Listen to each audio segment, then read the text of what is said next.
నిత్య పూజలివివు నేరిచిననో ప్రత్యక్షమైనట్టి పరమాత్మునికి నిత్య పూజలివివో.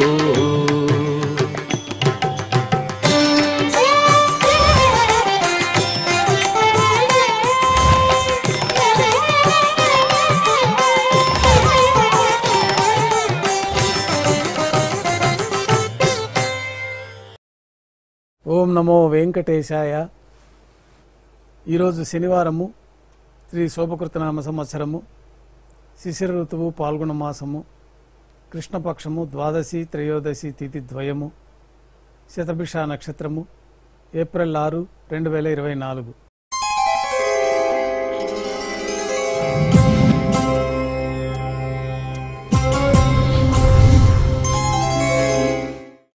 మాధ్యాహ్నిక ఆరాధనలో భాగంగా పంచపాత్రలు శుద్ధి చేసుకుని దేవతామూర్తులకు ఉపచారాలు సమర్పించి అష్టోత్తర శతనామావళితో అర్చన నిర్వహించి మాధ్యాహ్నిక నైవేద్యంలో భాగంగా అన్నప్రసాదాలు, పన్యారాలు ఘంటానాదం మధ్య నైవేద్యంగా సమర్పించి భక్తులని సర్వదర్శనానికి అనుమతిస్తారు.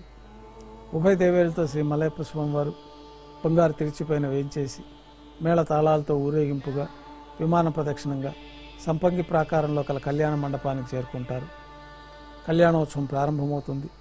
పుణ్యాహవాచనము, అంకురార్పణ, రక్షాబంధనము, స్వామివారికి అమ్మవార్లకి రక్షాసూత్ర ధారణ, అగ్నిప్రతిష్ఠ, స్వామివారికి అమ్మవార్లకి నూతన పట్టు వస్త్రాల సమర్పణ, మహాసంకల్ప పఠనం, మాంగళ్యాలకి ఆరాధన, మాంగళ్యాలకి పూజ నిర్వహించిన తర్వాత మాంగళ్యాలను అమ్మవారికి సమర్పణ గావించి మాంగళ్య ధారణ పూర్తయిన తర్వాత ఈ సందర్భంగా స్వామివారికి అమ్మవార్లకి కర్పూర నీరాజనం సమర్పించి విశేషమైన హోమాలతో పూర్ణాహుతితోటి హోమాది వైదిక కార్యక్రమాలు పూర్తవుతాయి.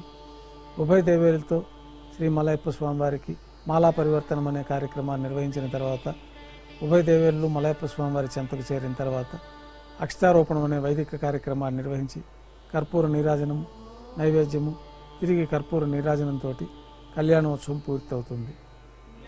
ఉభయ దేవేలతో శ్రీ మలయప్ప స్వామివారు మేళతాళంతో ఊరేగింపుగా ధ్వజస్తంభం వద్ద కల అద్దాల మండపానికి చేరుకుంటారు.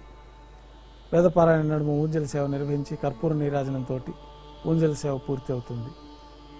ఉభయ దేవేలతో శ్రీ మలయప్ప స్వామివారు ఆలయం వేల్పుల కల వైభవోత్సవ మండపానికి చేరుకుంటారు. ఆర్జిత బ్రహ్మోత్సవంలో భాగంగా బంగారు గరుడ వాహనంపైన శ్రీ మలయప్ప స్వామివారు వేంచేస్తారు. కర్పూర నీరాజనంతో గరుడ వాహన సేవ పూర్తి అవుతుంది. హనుమంత వాహనంపైన శ్రీ మలయప్ప స్వామివారు వేంచేస్తారు. కర్పూర నీరాజనంతో హనుమంత వాహన సేవ పూర్తి అవుతుంది. పెద్ద శేష వాహనంపైన శ్రీ మలయప్ప స్వామివారు వేంచేస్తారు. కర్పూర నీరాజనంతో పెద్ద శేష వాహన సేవ పూర్తి అవుతుంది. ఉభయ దేవేలతో కలిపి శ్రీ మలయప్ప స్వామివారు తిరిచిపైన వేంచేసిన తర్వాత కర్పూర నీరాజనంతో ఆర్జిత బ్రహ్మోత్సవం పూర్తి అవుతుంది.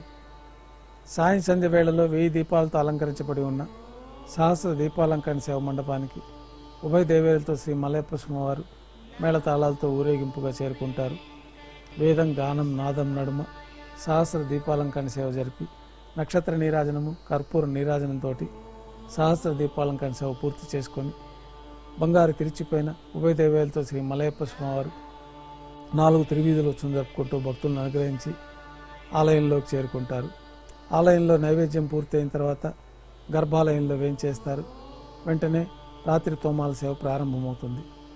ఉదయం సమర్పించిన పుష్పమాలికలన్నీ సల్లింపు చేసుకొని గర్భాలయాన్ని శుద్ధి చేసుకొని పంచపాత్రలో శుద్ధ తోయాన్ని నింపుకొని మూలమూర్తికి, ఉత్సవమూర్తులకి శ్రీ వైకానస భగవత్ శాస్త్రోక్తమైన విధానంలో ఉపచారాలు సమర్పించి కొత్త పుష్పమాలికలతో ఉత్సవమూర్తులకి, మూలమూర్తికి అలంకరణ గావించి చతుర్వేద మంత్రాలతో మంత్రపుష్పాన్ని సమర్పించి నక్షత్ర నీరాజనము, కర్పూర నీరాజనంతో రాత్రి తోమాల సేవ పూర్తి అవుతుంది. అష్టోత్తర శతనామావళితో అర్చన నిర్వహించి రాత్రి నైవేద్యంలో భాగంగా అన్నప్రసాదాలు, పన్యారాలు, దోశ, ఘంటానాదం మధ్య నైవేద్యంగా సమర్పించి తిరువీస నైవేద్యం పూర్తయిన తర్వాత భక్తులని సర్వదర్శనానికి అనుమతిస్తారు. కొద్ది విరామం తర్వాత ఏకాంత సేవలో భాగంగా రాత్రి సమర్పించిన పుష్పమాలికలన్నీ సల్లింపు చేసుకొని గర్భాలయాన్ని శుద్ధి చేసుకొని బంగారు పంచపాత్రలో బ్రహ్మ తిరువారాధన కోసమై శుద్ధ జలాన్ని నింపి బంగారు పట్టు పాన్పు పైన కౌతుక భైరమైన శ్రీ భోగ శ్రీనివాసమూర్తి వారిని వేంచేపు చేసి పాలు, పండ్లు, జీడిపప్పు, ద్రాక్ష, కలకండ కలిపిన మిశ్రమాన్ని ఏకాంత సేవలో భాగంగా స్వామివారికి నైవేద్యంగా సమర్పించి కర్పూర నీరాజనంతో ఏకాంత సేవ పూర్తి అవుతుంది. ఓం నమో వెంకటేశాయ.